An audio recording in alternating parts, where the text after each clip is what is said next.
एक जंगल में सोनू अपनी माँ के साथ रहता था। सोनू बहुत शरारती लड़का था, इस वजह से उसकी माँ हमेशा उस पे गुस्सा करती रहती थी।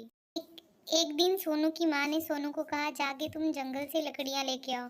पर सोनू लकड़ियाँ न लाने के लिए तैयार हो गया और वह बोला कि मैं जंगल में लकड़ी लेने के लिए नहीं जाऊँगा।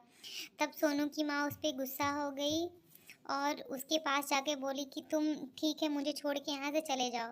सोनू अपनी माँ की बात को सुनकर वहाँ से जाने लगा और वह अपनी माँ से बोला कि मैं अब लौट कर कभी यहाँ नहीं आऊँगा।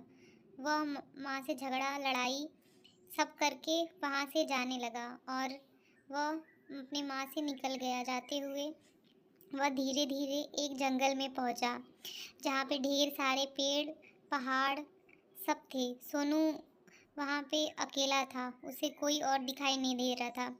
वह पानी की प्यास में जंगल में और आगे बढ़ता चला गया, पर वहाँ उसे पानी की एक बूंद भी दिखाई नहीं पड़ी। फिर तभी उस जंगल में एक चुड़ैल रहती थी। वह सोनू को देखकर आई और बोली कि तुम मेरे जंगल में क्यों घूम रहे हो? सोनू बोला, मैं प्यासा हूँ और पानी की तलाश में इस जंगल में आके भटक रहा हूँ। क्या आप मुझे थोड़ा सा पानी पीने के लिए दे सकती हैं? पर चुड़ैल इस बात पर सोनू पे गुस्सा होने लगी और वह उसके पास जाके बोली कि तुम मेरे जंगल छोड़ के यहाँ से चले जाओ।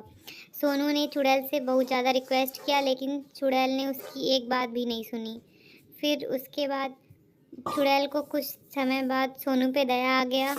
उसने बोला, ठीक है, तुम जाके यहाँ से पानी पी सकते हो और उसके बाद तुम मेरे जंगल में से यहाँ से चले जाना। यहाँ पे दूसरे लोगों का अलाउ नहीं है।